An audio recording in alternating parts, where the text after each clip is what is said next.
Infra marketing private limited దేశవ్యాప్తంగా వేలాది మందిని దగా చేసి వేల కోట్ల రూపాయలు దోచుకొని బోర్డు తిప్పేసింది. దీంతో కర్నూలు పరిధిలో తడకనపల్లి, అలాగే వామసముద్రం, చిన్న టేకూరు, పెద్ద టేకూరు, జీ సింగవరం ఇలా అనేక గ్రామాల ప్రజలు వందల కోట్ల రూపాయలకు పైగా మోసపోయారు.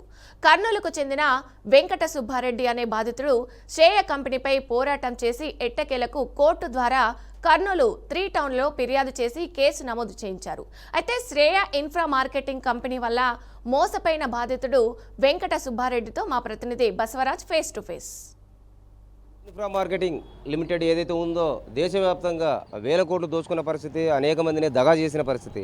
ఈ నేపథ్యంలో కర్నూలుకు చెందిన ఏదైతే నాగిరెడ్డి వెంకట సుబ్బారెడ్డి ఏదైతే అతను కోర్టు ద్వారా అంటే ప్రైవేట్ కేసు వేసి ఆ కంపెనీ పైన పోరాడుతున్నాడో, ప్రస్తుతం ఆయన మన వద్ద ఉన్నాడు.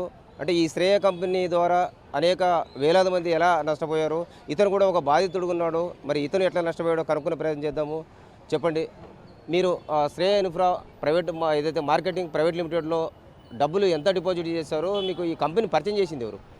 ఇక్కడ పిచ్చిగుండ్ర మహేశ్వర్, పెన్నాడ విజయలక్ష్మి, కె దామోదర్ రెడ్డి, జి శ్రీనివాసులు వీరు నా దగ్గరికి వచ్చి 2017 డిసెంబర్ 23వ తేదీన శ్రేయ ఇన్ఫ్రా మార్కెటింగ్ అనే కంపెనీ పెట్టినామని చెప్పి నా చుట్టూ 2 సంవత్సరాలు తిరిగి 2021 జూన్ 28వ తేదీన మొదట 5 లక్షలతో మొదలుపెట్టి నేను 4.5 కోటి పైన నేను ఇందులో ఇన్వెస్ట్ చేసినాను. నేనే కాకుండా నా బంధువులు మిత్రులు 18 మందితో జాయిన్ చేసినాను. అది 1,45,00,000 వరకు ఉంటుంది.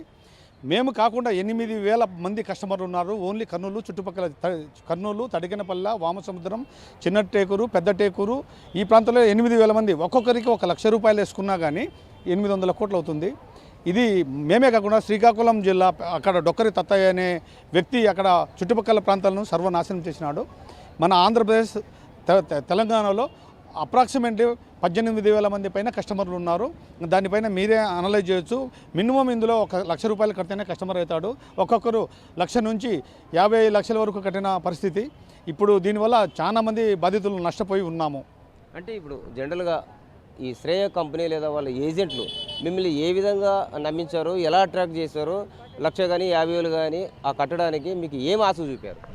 మేము శ్రేయ గ్రూప్ ఆఫ్ కంపెనీలో ఇన్వెస్ట్ చేస్తే లక్నోలో మాకు ఒక వెంచర్ ఉన్నాయని, ఫామ్ హౌస్లు ఉన్నాయని, ఫామ్ హౌస్ నుంచి ఒక బాండ్ ఇచ్చేవారు, ఒక వెంచర్ అలాట్ చేసేవారు, ఒక ఫ్లాట్ అలాట్ చేసేవారు. దాని ద్వారా నమ్మి మోసపోయినాము. అంతేకాకుండా కర్నూలులో మా ఒక్కొక్క బిజినెస్ షీట్ అని, పేమెంట్ షీట్ అని అట్లా రకరకాల షీట్లు పెట్టి ప్రతి మంత్లీకి 3 మంత్స్కి ఒకసారి బ్రోచర్ పెట్టి రకరకాల ప్లాన్లు పెట్టినారు. అందులో ముఖ్యంగా గిఫ్ట్లు, వెహికల్లు, కార్లు, బైకులు, బుల్లెట్లు, రెఫ్రిజిరేటర్లు, టీవీలు నానా రకాలుగా ఇచ్చేవాళ్ళు. దీనివల్ల ప్రజలంతా మోసపోయినారు.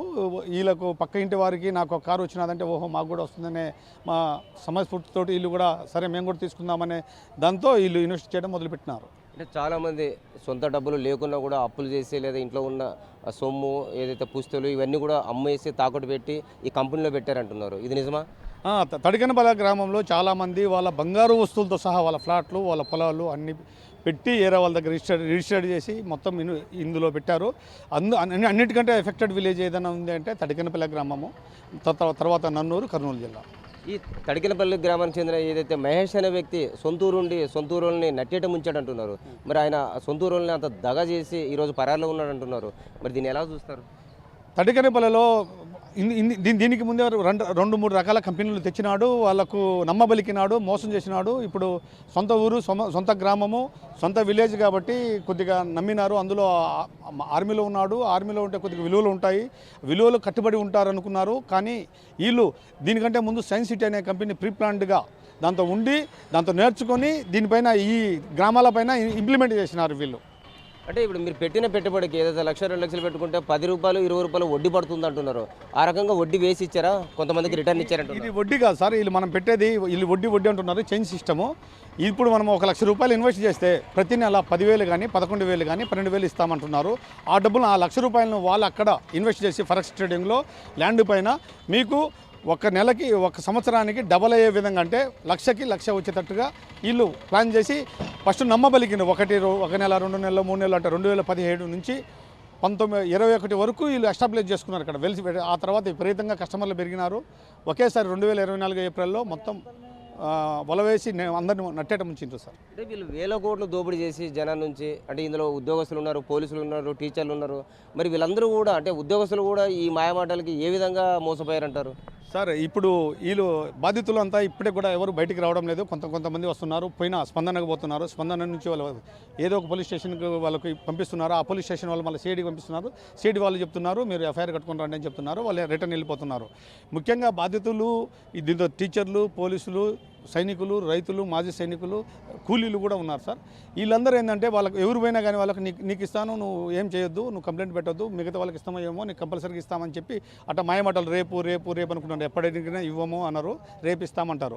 లేకపోతే సుబ్బారెడ్డి ఈరోజు ఇవ్వాలనుకుంటే నాగిరెడ్డి వెంకట సుబ్బారెడ్డి అనే వ్యక్తి అడ్డుకున్నాడు కాబట్టి మీకు డబ్బులు రావడం లేదు, మళ్ళీ ఒక 15 రోజులు వెయిట్ చేయండి అనే ఈ విధంగా మాటలు చెప్పుకుంటూ 2 years అయింది సార్, ఇంతవరకు డబ్బులు రాలేదు. అయితే ఇప్పుడు తాజాగా ఏదైతే సిఐడి శ్రేయ కంపెనీ ఆస్తులను అటాచ్ చేస్తూ ఉంది, అవన్నీ కూడా ప్రభుత్వ అనుమతితో ఆస్తులు అటాచ్ చేసి ఏదైతే బాధితులను నష్టపోయిన వాళ్ళకి ఇస్తారంటున్నారు. మరి దీంట్లో సిఐ పాత్రను మనం ఎలా చూడొచ్చు? సార్ నేను 3 టౌన్లో మొట్టమొదట 2024 ఆగస్టులో 2023 ఆగస్టులో నేను 2 నెలలు కుక్క తిరిగినాను. ఎఫ్ఐఆర్ కట్టలేదు. ఆ తర్వాత తద్వారా స్పందనకు పోయినాను, రిజిస్టర్డ్ పోస్ట్ చేసినాను. తద్వారా నేను కోర్టుకు పోయి కోర్టు ద్వారా సివిల్ కోర్టు ద్వారా నేను 3 టౌన్లో ఎఫ్ఐఆర్ కట్టించినాను.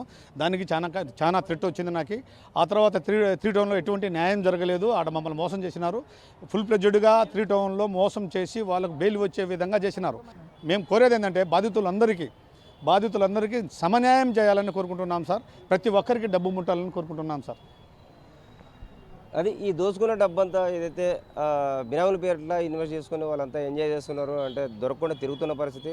కాబట్టి ప్రభుత్వము లేదా పోలీస్ శాఖ వీళ్ళు స్పందించి, అంటే వాళ్ళ ఆస్తులు ఎక్కడ ఉన్నాయి, వాళ్ళ డబ్బు బినామీ పేరిట ఎవరు పెట్టున్నాయి, అవన్నీ కూడా స్వాధీనం చేసుకొని బాధితులకు న్యాయం చేయాలని డిమాండ్ చేస్తున్న పరిస్థితి. కెమెరా పర్సన్ భావితో బసవరాజ్, BRK న్యూస్, కర్నూలు.